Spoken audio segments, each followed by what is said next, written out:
अगर आपका पेट अक्सर ख़राब रहता है, कभी डायरिया हो जाता है, कभी कॉन्स्टिपेशन हो जाती है, गैस का मसला रहता है, ब्लॉटिंग रहती है, इंडाइजेशन रहती है, खाना खाते ही आपको डिस्कम्फर्ट या वॉशरूम में भागते हैं या डिस्कम्फर्ट फील करते हैं, तो हो सकता है आपको वीट एलर्जी हो।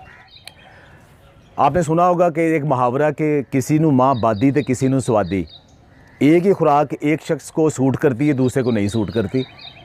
तो क्या फूड से भी एलर्जी हो जाती है, खाने पीने की चीज़ों से भी एलर्जी हो जाती है? जी हाँ, दुनिया की कम से कम 1% आबादी है जिसको सिर्फ गंदम से एलर्जी है। आप हैरान होंगे, गंदम से भी एलर्जी होती है? जी हाँ, गंदम और दूसरे नंबर पे दूध की एलर्जी को कहते हैं लैक्टोज इंटॉलरेंस, और गंदम की एलर्जी को वीट एलर्जी कहते हैं। अब ये क्या होती है? तो आज हम बात करेंगे वीट एलर्जी के ऊपर। तो वीट एलर्जी आमतौर पे 4 किस्म की डिज़ीज़ पैदा कर सकती है। एक है coeliac disease, gluten sensitivity, non coeliac disease और शॉर्ट चेन कार्बोहाइड्रेट सेंसिटिविटी। लेकिन जो सबसे ज़्यादा है वो कौन सी है? Coeliac disease. ये कैसे है? दुनिया की 1% आबादी, यानी 7 अरब में से 1% आबादी को सीलियक डिज़ीज़ है, लेकिन वो नहीं मानते। 80% लोग कहते हैं हमें ये डिज़ीज़ नहीं है। तो ये क्या सिर्फ गंदम में होती है? जी नहीं, ये 4 किस्म के अनाज में होती है।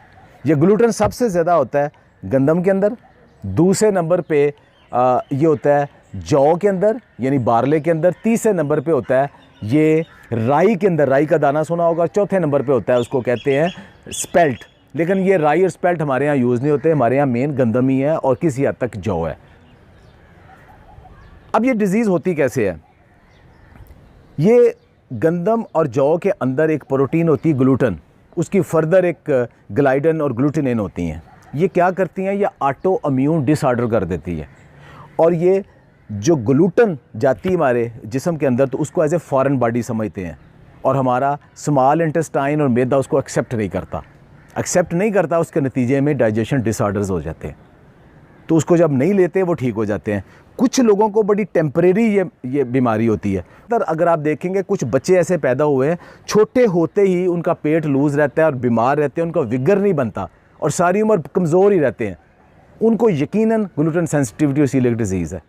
सबसे पहले पहचाने कैसे? आसान तरीका है, आप हर वो चीज़ खाना छोड़ दें जिसके अंदर गंदम या जौ पड़ता है, तो उसको ग्लूटेन फ्री डाइट ले आएँ।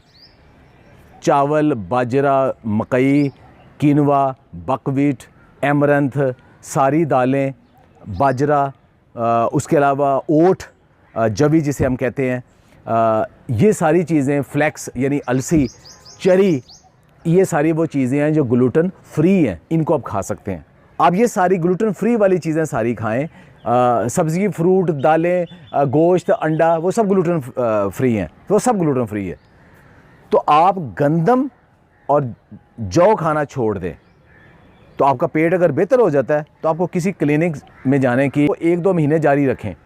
अगर आप बिल्कुल ठीक हो जाएंगे तो आप समझेंगे कि वाकई आपको यही एलर्जी थी।